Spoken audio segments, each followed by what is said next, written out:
The Heat of Betrayal is an adventure story that is also a nightmare story. It's set in modern Morocco.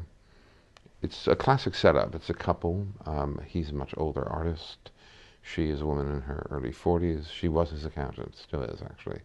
They've come to Morocco to try to repair a marriage. It's a second marriage for her that has essentially frayed. And also, he's promised her a baby.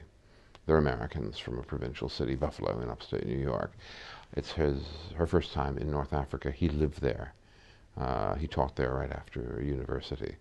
And she's immediately sort of gobsmacked by the strangeness, the mixture of the medieval and the modern that is Morocco today. They're in a walled city called Essaouira. And during the course of her time there, when they are beginning to draw closer, she then discovers a secret. A really nasty, nasty betrayal. In fact, some people said to me, my God, when they get to that point in the novel, oh my word. And indirectly confronts him with this, and the man disappears. And there's blood all over their hotel walls, and he's been heard screaming in the wake of finding this. What has happened? And why are the police suddenly interested in her? And why does she go on the run trying to find her husband? And essentially, it becomes at that point almost like a labyrinth into which she's dropped, which brings her to Casablanca. It brings her then to the edge of the Sahara Desert in a town called Ouarzazate, and then deep into the Sahara itself. What the novel really is about is the unknowingness of other people, more than anything. And, of course, the unknowingness of yourself. Because for my narrator, she's discovering this man, with whom she's been involved for 3 years. She's married to. They're very intimate. They have actually a wonderful sex life.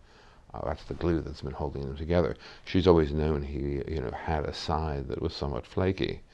She knew that because she was his accountant. She looked at his books. But at the same time, she bought into what she thought her vision of him was.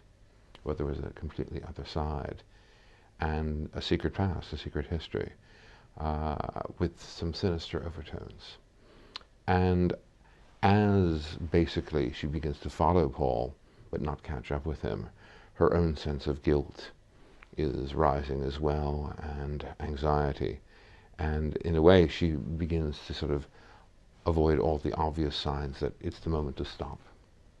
She continues following him into what is an abyss.